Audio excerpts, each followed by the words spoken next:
Hello, Tom Lavecchia here with another special edition of the New Theory Podcast. We have a return guest today, and I want to thank Mark Gottlieb, who's here for a second interview. I wanted him to come back, and he was the one who referred the World Walk with Tom Turchik, right? Turchik? Is that how you say it? Right? Turchik. And previous episode of this, so check that out. He walked around the entire world with a dog, the only person ever to do it with a dog in 7 years. And he's only 27, which is crazy. So Mark Gottlieb is a literary agent. He is with Trident Media Group out of New York City. And we had him on a few weeks ago, and we discussed how to get your book covered. Everybody has a book in them, right? So we decided to come back and say, hey, what do you do once you kind of get picked up or you're about to get picked up, and when the books launch, what are the do's and don'ts? So Mark Gottlieb, welcome back to the New Theory Podcast. How you doing today? It's really good to be back. Thank you for having me again. And hope you enjoy the cigars. Is that okay to say? They're Cuban cigars. They're legal. They're legal. If you pick up Cuban cigars, you can have some for personal use. So you just can't sell them. So when Mark first came on, for those that have seen it, he literally brought over, without even knowing, one of my favorite bourbons, Four Roses. So even though you don't expect gifts, it was a beautiful gift. Loved it. Actually served it at our holiday party, so thank you for that. And then today he showed up with two beautiful Boulevard Cuban cigars, and the first thing he said is, "Hey, you put in a." What is that? Humidor. It'll last a while. I'm like, no, this will be smoked today. I'm smoking those today. So with that being said, all right. So let's get to the marketing side of things, right? So, you get your book, you have a book idea, you hook up with a literary agent. Let's kind of start there. Sure. How do you first maybe pick the right literary agent for you? Is it Google? Is it referrals? How do we find the right? Well, first go to Mark first, but if you don't go to Mark, how do you find the right literary agent? Well, I mean, a lot of people do fixate on finding a literary agent. They think that's sort of the be all to end all in getting published. And obviously we should talk about it today, but there's a lot more thereafter, throughout the publishing process. But a lot of people, some of them will go online, search through online, but there's a ton of information online and a ton of misinformation, and anyone can put up a shingle, like anyone who can build a website, and they can say, I'm a literary agent now. The best thing I think to do is to actually visit the websites, or better yet, see the deals that the agency has been doing. Yeah. So there's for instance, there's a website called Publishers Marketplace. They do a ranking of all the agencies. It's like IMDb for books. Oh, wow. Yeah, so you'll see that our agency, for instance, we rank first in number of deals, amount of money for deals for decades consecutively, year after year.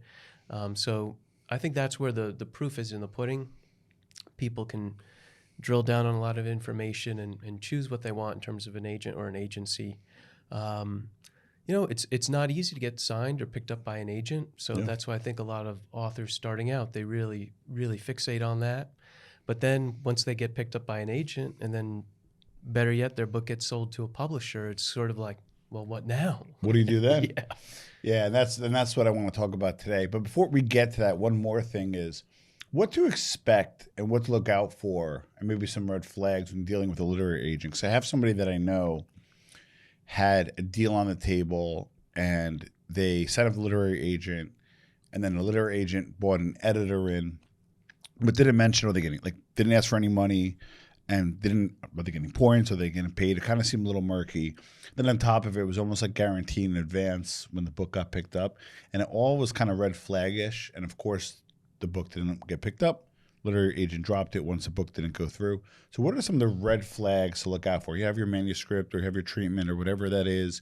You gain a literary agent. Maybe he or she's negotiating on your behalf. What are some red flags that, if you heard, might cause for some pause? I mean, I'll just start by saying we don't have those issues because we've been around for so long. We do business at a very high level. We have clients actually who live right nearby. Jon Stewart and Stephen Colbert are clients. We've done books for them. So we don't really have those kinds of issues, but these are definitely things I've heard of, among other agencies or publishers. And, you have to research the publisher, and visit the agency's website, read about them, research them, all of that. Definitely an agent should not be charging you upfront money to work together. Yeah. Our I've work, heard that where they requested money up front. yeah, no, we don't do that kind of thing. The work we do is entirely commission based. It's like someone asks you to sell an apartment, you take a commission for doing that. Correct. What you described to me sounds like maybe the editor, I don't know, could have been working in connection with the agent, or there was some kind of kickback there. Yeah. And then when that wasn't going to happen, and I don't even know who the publisher was, Yeah. but anyway, usually the situations I see, which are much more above board, are we take on a client for representation, there's no hidden fees. We sell the book, then we take a commission.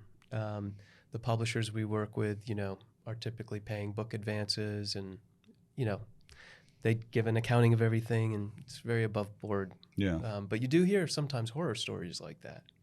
Yeah. All right. So now let's talk about the marketing. So, you get picked up, it's in development, it's getting written, all that kind of fun stuff. How long does it take for you sell the deal to maybe the pub date? How much time generally goes along?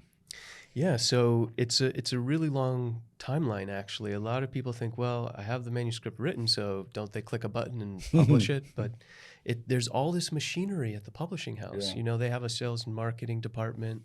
There's a publicist. There's a sales force. All these things that need to start up around the book. And it's almost kind of like an assembly line. You see all this machinery start up around the book as it makes its way through the various publishing processes. So I think most publishers are probably looking to publish a book anywhere from 12 to 18 months from either the date of a signed contract or delivery. Yeah, so it's a long runway. The marketing really kicks in, like, I would say roughly about 4 months leading up to publication. Yeah. And then it really intensifies as you get to publication date, and then it really continues post-publication to kind of keep the book selling in good numbers. Yeah. You bring a good point because let's just say I have a book deal and I'm getting published next month, right? The marketing team could have and should have reached out. I should probably have some press dates in, maybe a press run, maybe some speaking engagements. Is it fair to say if it's 30 days prior to launch or there's nothing going on, should you maybe reach out and say, hey, what's the status? We've had instances where publication date was really, really fast approaching, like what you described, and we said, can we see the marketing and publicity plans? And the editor was like, oh yeah, I should do that. Or where are those plans? So yeah, as much time as you can, you should get a hold of the plans. We talked about it a little bit last time, but sometimes those plans are like cookie cutter at best. Like, you really got to improve upon the plans as much as you can, hold the publisher to task, set a regular meeting with them. Sometimes bring in outside people who can help. Well, that's what I want to talk about. Yeah. So before we go to the outside, I want to maybe share an experience that I've had and have you get your opinion. So we had a client that was launching a book in the psychology space, and he launched previous books with that publisher that did well, and then for some reason he did not get a lot of support for the current launch or the recent launch that he had. And I was handling more as marketing, but I have a PR background, and I did just happen to be discussing his campaign with his internal PR agent with the big house. And she was a very nice person, but she opened up a little bit. It was one of the, I don't want to give it away, but I guess one of the houses was either getting bought out or buying somebody out. And it was like kind of like a lot of resources were in limbo. So they weren't really focusing on his book. It was like either survival or whatever it was, right? So she opened up. She's like, listen, she goes, I'm getting more and more clients and I'm getting less and less resources. I'm trying to get picked up. I'm trying to get pitched. So I kind of got a feel for even the big companies are not putting a lot of resources behind that. Is that something, do you agree with, and have you seen, or does it matter based off the publishing house? Well, I think that a lot of these publishers are they have very big lists. They have a lot of authors and books they're publishing, and if they were really to devote themselves fully to each and every book, they would just it would be spread too thin. So Yeah. they really focus on just who are the biggest authors, who Yeah. are the biggest books. And all the other books, unfortunately, it's a crazy idea to float a book out there and just hope for the best. But that's kind of, what they do in a lot of cases, unless there's, sometimes there's like a out of nowhere a runaway bestseller. So to kind of hedge their bets, a lot of authors will sometimes hire like an outside marketing person, outside Yeah. publicist, and they're meant to be. It can be expensive to do Yeah. that, but usually the book advance can help cover that. Yeah. Or some people can afford to hire them. But it's meant to be complementary to what the publishers are doing. Yeah, they'll look at those plans and they'll see where they can fit into everything. And they'll really interface with the publisher to keep the wires from getting crossed and all that. So I've seen that in a lot of cases. It can't just only be left up to the publisher sometimes. So what would you recommend? Because, in the publicity space, especially for somebody who doesn't know, it could be pretty scary. You got some big like New York City firms that are like, hey, it's like, 5, 8, 10 grand a month. And the first thing they say is we don't offer any guarantees. So that's kind of scary. You can go like the podcasting route. You can contribute. You can focus on social. Let's just assume you got moderate to limited resources. What type of publicist would you, hire? And what would your strategy be? Given, not getting enough support and maybe not having a ton of resources for the campaign? I've seen a range of things, but I think what's often best is, a book publicity or marketing firm that kind of specializes in what the author is doing. So whether it be the subject area, The space, yeah. Yeah, or they might even be like specifically a book publicity firm. Yeah. There are some places like that. You're right. It could be thousands of dollars a month. A lot of those places like to work at least a few months leading up to publication, sometimes in the months thereafter. Yep. And you're right too. They can only make you promises. There's no guarantees. You're kind of basing it off of your decision off of the work you've seen them do before, the relationships that they have. And even then, there's no telling how it could pan out. But sometimes it's better than nothing at all, Yeah, right? True. And then what about controlling the things you can? Like, should you set up maybe your own mini website with a blog? Oh, should you focus on social if you should? Because I always kind of like wonder, hey, what should I do myself? What should my publicist do for me? What should my marketing website guy do for me and that kind of stuff? So where does like social media come into play nowadays? Everyone, I think, needs to be out there online now. You can't just write the book and then check out. Correct. Like, you need a website. I think it's good if you're on social media, if it feels organic to you, and there's so many different kinds of social media. So if you're into videos, maybe TikTok's your thing. Yeah. Or if you're more like a image-based kind of pictures, photos, Instagram, So there's, I think, trying different things, seeing where things connect is good. But yeah, I mean, you have to, as an author, like you have to take an active role because people want to hear from the author when it's their book. They're not going to want to hear from other people working on the book as much. Correct. Yeah. All right. And then, so somebody's thinking about writing a book, maybe got a good career and they have a great story. For example, Tom that came in, I understand he does like public speaking and corporate and fun and a whole bunch of other fun stuff. What are type of other stuff you can do if you do have a fairly successful book? How can you leverage it into other kind of revenue streams for your personal brand or your company? So there are a lot of people who, the book became the engine for everything else they did. It got them on the speaking circuit. Yeah. They created a whole line of products around the book. That woman, Marie Kondo, who did that book, The Life-Changing Power of Tidying Up, that was a book first. Yeah. So that's what's great about books. They open doors. It's not just found money. It's not just having another product to sell, but they actually open doors. We did a book similar to Freakonomics. I love Freakonomics. Yeah, they made that documentary based on it. We did a one called Confessions of an Economic Hitman. Oh, you mentioned that. I gotta look at that. Yep. So, but the book opened that door, right? So that's what I think is great about it. And yeah, in Tom's case, he began by kind of just walking and doing his thing, and literally, people were documenting it. And then I told him, you have to do the book. You got to do the book, and that's what got him on the speaking circuit. Yeah, you brought a good point, Mark. In his in his interview with me, he mentioned he was in touch with you before because I think he started in New Jersey, finished in New Jersey.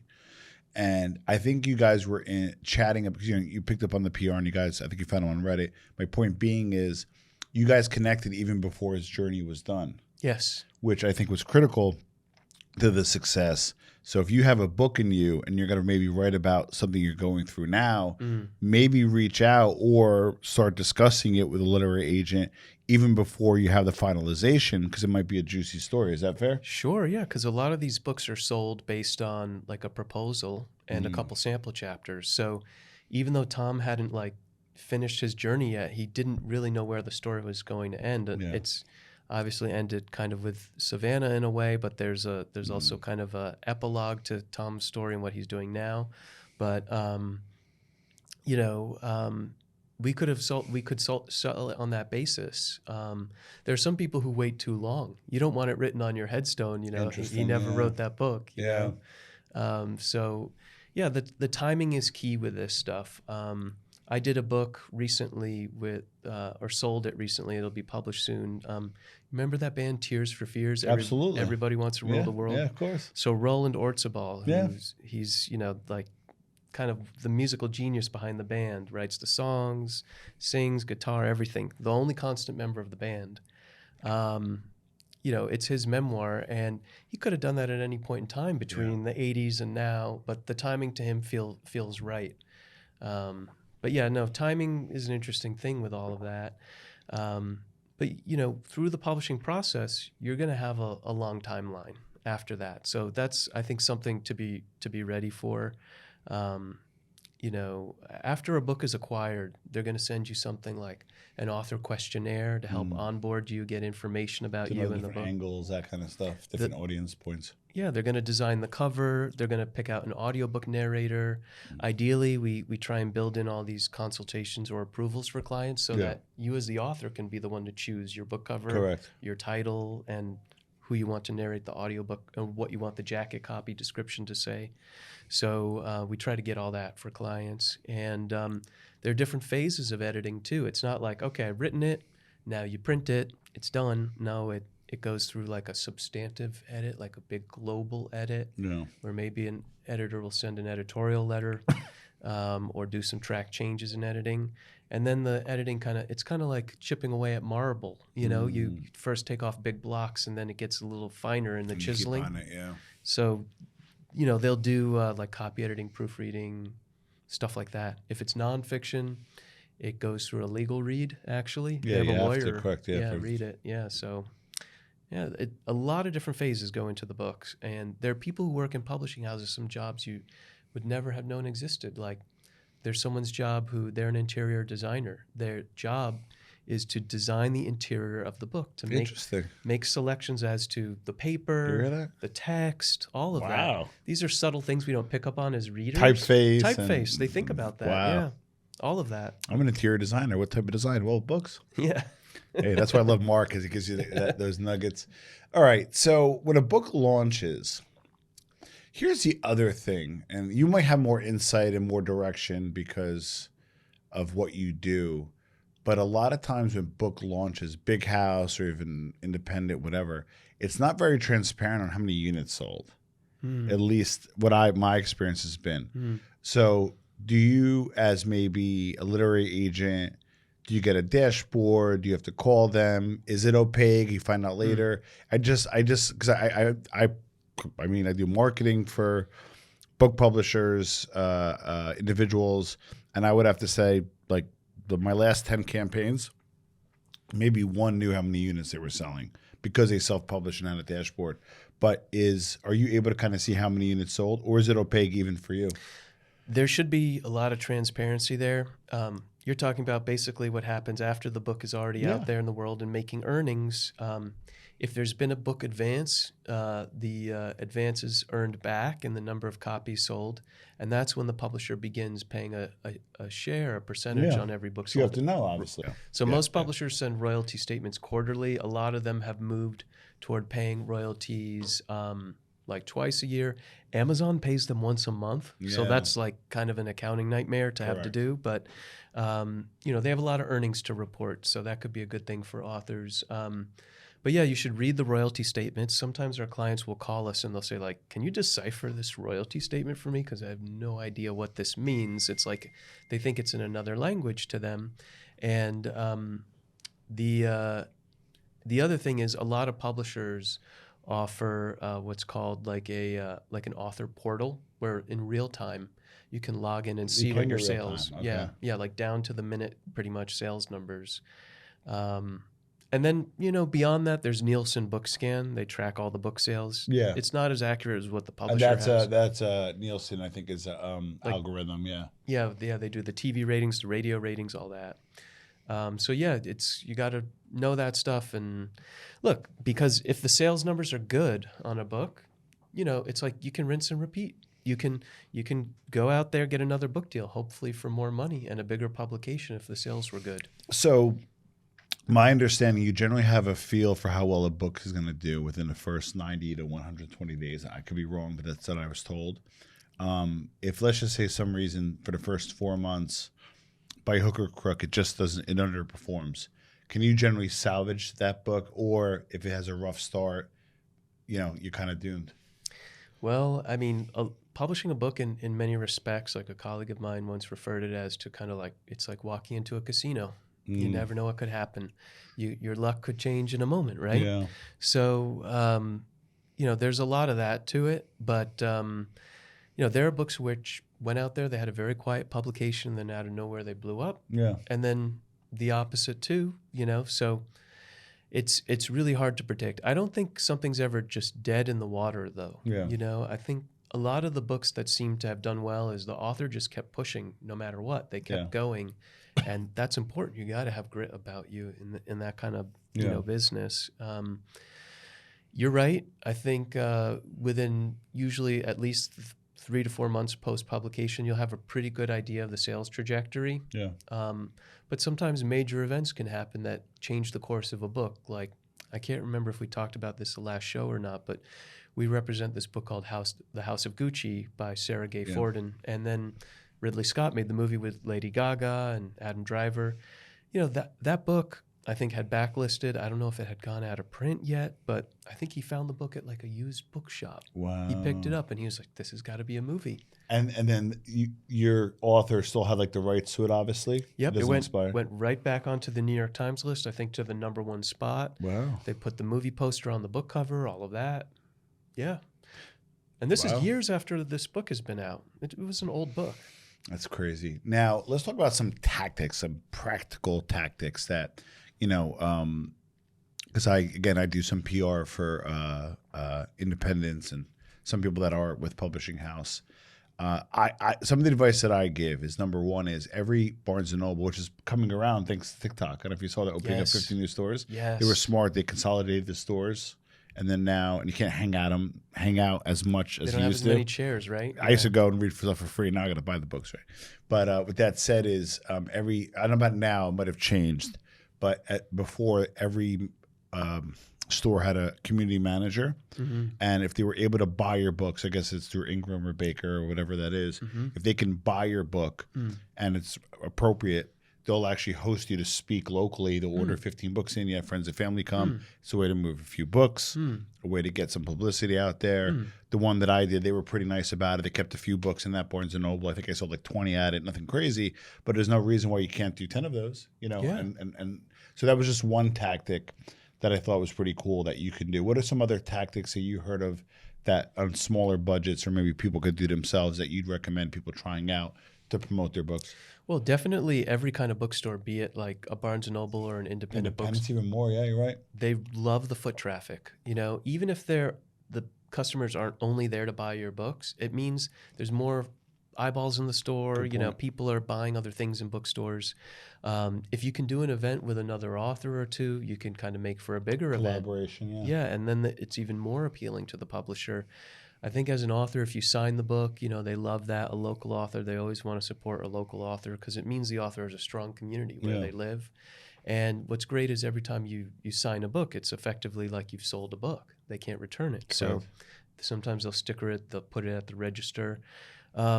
I'm finding more and more that authors aren't just doing events, though, at bookstores. Like, they might rent a local restaurant, Yeah. get a vodka company or Launch something. party and sponsor, yeah. So there are different ways you can go about it, for sure. Another tactic that I did for my own book is I went to my local library and I had them order a few books in which they were happy to do because it's a local author. And I did like a talk there. It's tricky at libraries because you could maybe speak there, but you may not be able to sell your book there because it's a little tricky. But still, they ordered a few units for people that went, thought it was cool, and they wound up ordering it from Amazon, whatever that was. And I remember going back like 2 years later, I randomly went on my like online card catalog, and it was taken out. I'm like, oh my God, who the hell's reading my book? Yeah, because it was Ridley Scott. I just hope you know that. It's his next movie. Wow, that's Could I be. mean, you never know. You never know. See, that's why I like those little small ball tactics to kind of like put things together to build a bigger campaign, especially those, like people watching. I did a different direction with the show where I want people to learn, listen, and kind of do stuff. Another thing you and I were talking about is, and give me a little time to put this together, but a lot of people did reach out to me who wanted to say, hey, I would like Mark's input, right? So I got a lot of requests, right? I can't send everybody to Mark because we got to be fair of his time. So what I'm going to do is on the New Theory website, I'm going to create a portal that if you think you have a book in you, you're going to fill out a form. I'll get Mark's input, fill it out. I'll get over to Mark and his team. Can't promise anything, but maybe you can get a deal going for you, or worst case scenario, give some feedback, or worst case, you tried, it didn't work out, but at least you have some feedback and you could always try something else. So what are some of those things, people that think they have a book in them, what are some of the things they should start doing right now to maybe start cataloging those ideas? I think just beginning to build that online presence. Don't be concerned if you don't have 1 million social media followers yet. Correct. Everyone's got to start somewhere, and at least to be conceiving of like a platform. Yeah. I think if you're writing fiction, you got to write the novel in full. Correct. Do as much as you can to bring the manuscript as far as you can, I think, before querying it out to agents. Yeah. Because you don't have the resources to babysit everybody. Yeah, I mean, we do look at the manuscript and see how we can help, but it definitely makes things a lot easier if it comes in ready to go. If you're a nonfiction author, you need a book proposal, a couple sample chapters. Those are some of the things. And there are different ways to imbue your story with more value. I mean, what that guy Tom Tursich did was, he was documenting his trip. First, it was just him, a camera, and a dog. And a dog, yeah. And next thing you know, he's on the #1 spot on Reddit. Yeah. So, you could be surprised. There's a lot of magic to what happens, so it's good. Nice. Yeah. And that's the thing. It's because again, after you were on, of course, my phone was ringing off the hook, and and it's not a knock on anybody. It's a good problem to have. It's not a knock on anybody. But one of the challenges was 3 different people called me who had a criminal past, right? And individually are extremely unique and probably warranted to check out, right? But literally all 3 gave me kind of their pitch. And although it was very interesting, all 3 sounded similarly and kind of the same, right? Maybe they were in the same crew. I don't know. Yeah, there you go. Well, that's part of it. That's part of it. How do you maybe litmus test or gauge your story before maybe reaching out to you? Not that you're a bad guy. You're like, oh, this stinks. But what are some ways I can maybe gauge a little bit before reaching out to Mark? Well, I mean, I think the platform's got to be in place if it's a nonfiction book. Yeah. Sometimes what's difficult is figuring out, is this story meant for a magazine or is it made for a book? Even publishers struggle with that. Yeah. So you have to see if the story's on a national level, if it's nonfiction. Everyone should write a book, though, regardless. They should. And worst case, get it self-published. Yeah. Amazon's got Create Space. You upload it. Right. You could sell it on Amazon. I think doesn't Barnes & Noble have a publishing arm now? They do, but actually they just sold it to Hachette. Everything's changed since. Yeah, Len. It sounds like Gesundheit, right? Everything changed after Len Riggio. So they got rid of it, huh? Yeah. The new CEO James Daunt. Yeah. He changed everything, like you said. He did, yeah. And then they just sold everything to Hachette, and they're unfortunately basically gutting the company. No. I sold them a book just before that happened. Okay, good. And the benefit to authors in that situation is now Barnes & Noble used to make it such that if you paid them, you could buy beachfront real estate in a Barnes & Noble bookstore. Yeah. Like you could have your book on the front Yeah. window. Yeah. They stopped doing that They stopped doing except that. for their own books they were publishing. Now that they've sold, so the book imprint of Barnes & Noble is called Union Square & Co. Okay. They sold that to Hachette. So now suddenly they're amped up. They have the distribution of a major trade Big Five publishing house. And on top of it, they can put their books wherever they want in the store. I think they're going to be unstoppable. I remember that because I'm a publisher, but in the magazine space, and we were going to get just in New Jersey our magazines into Barnes and Noble, and it was surprisingly easy. I had to have a certain distributor, all that stuff, and like for $5,000, they would have gave it like a little better placement within a certain area. Yes. But what was weird was the way they worded it. It was like, well, we can't guarantee, but it's a guarantee. So I'm like, great, just put it in writing. Well, we can't. But I'm like, but what do I give $5,000 for the guarantee? But I'm like, well, we can't put it in writing. So I think maybe with magazines it might have been a little different. But at the time, they were like basically saying you could buy your way, to the front. I don't know what they call it in magazines. There's a but name for it, yeah. we call in the book world we call it co-op, buying co-op. Oh, okay. Oh, wow. No, it wasn't co-op. And basically Interesting. now with Amazon, because so much stuff is bought there, publishers have to pay just to have time with like a Amazon sales rep. What? Like they've got to buy co-op of their own online, but they also have to. There's a co-op online now? Yeah, and so they need to pay money just to be able to bend someone's ear, To basically. get a human. Yeah. And I'm sorry, but for those authors, the Amazon author seller portal is a disaster. It can't be easy, yeah. I mean, I see authors doing different things now. Here, like Shopify is becoming really popular with self-publishing authors. I heard. Yeah. Unreal. Audiobooks. I'm a big audiobook guy, Audible guy. Do generally big publishing houses include the audiobook generally, or is it something that's extra? It used to be as a part of the book deal, you can break away the audiobook rights and sell them separately to an independent audio publisher. Oh, interesting. And now publishers insist on getting Their packaging, right? Yeah. So what they'll do in most cases is if it's a big publisher that has their own audio studio, they'll produce the audio themselves. They'll hire the audio narrator, all that. If they need to farm it out, they'll go to an independent audio publisher or studio, and they'll do that there. And then sometimes if they get the author to narrate the book, they'll pay a nice narration fee to the author. Oh, nice. That's a rarity because you need to have the experience to be able to do that. And then sometimes the audio publisher will they'll hire a professional actor to do that. Or I did that for my book because nobody wants to hear me for like an hour and a half. Well, you would have your voice. You would have taken a toll. Oh, big time. We need big you. time, We need your time. voice for the podcast. Yeah, exactly. So you've been gracious with your time. Do you have any books that are about the pub or launching right now, or or what do you got cooking? There's always a lot of exciting, interesting things going on. Coming down the pipeline, I just sold a book for this woman, Anne Hillerman, who's a New York Times bestselling author. Oh, wow. Her father was Tony Hillerman, and the TV show Dark Winds on AMC. Yeah. Produced by George R. Martin and Robert Redford. Same guys who made The Walking Dead, Breaking Bad. Wow. So I just sold the latest book in that series to her publisher. Nice. And now she's doing a spin-off series, too. It's pretty cool. It's kind of like a police procedural, but set in the Navajo Nation. Interesting. Yep. So that'll be a pretty big book. Nice. Harper Books is publishing that. So big. excited for that one. God bless. Yeah, thank you. Nice.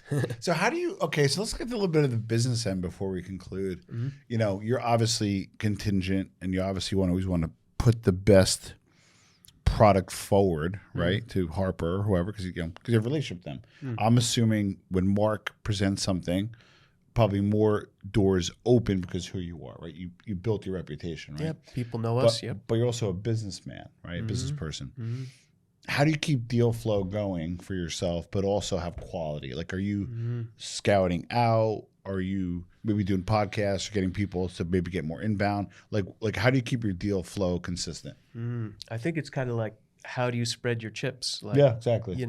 Sometimes people on the table, they'll put them a few stacks, but tall stacks. Yeah. I always like spreading the chips Little pretty bit, far yeah. and wide. Yeah. And then like double down on the bet if it's, you know, working, right? Yeah. If the strategy's working. So that's kind of been the way I am. I like to cast a wide net. Other people might like to give, you know, a lot of extra TLC just in one or two places.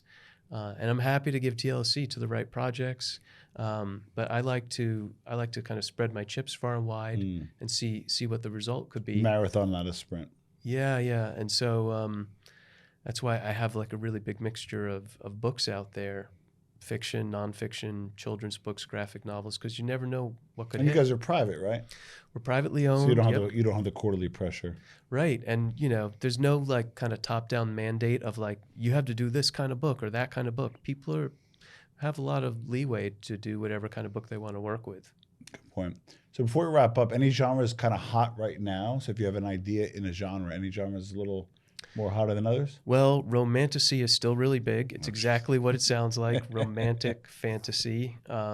It doesn't look like it's slowing down anytime soon, but I think it's an incredibly crowded space. It's hard to get into. And I think there's a feeling of, well, what's going to be the next big thing in women's fiction romance? You know, TikTok is a big trend, and it just kind of, I say that because it creates trends of its own, things we never thought would be a thing. You know, it's what it's doing in Barnes & Noble is incredible. Yeah. So I always say to keep an eye on what's happening in the kind of book talk space, TikTok books. I'm trying to think what else. I mean, those are, you know, to my mind, some of the big things. The areas, Yeah.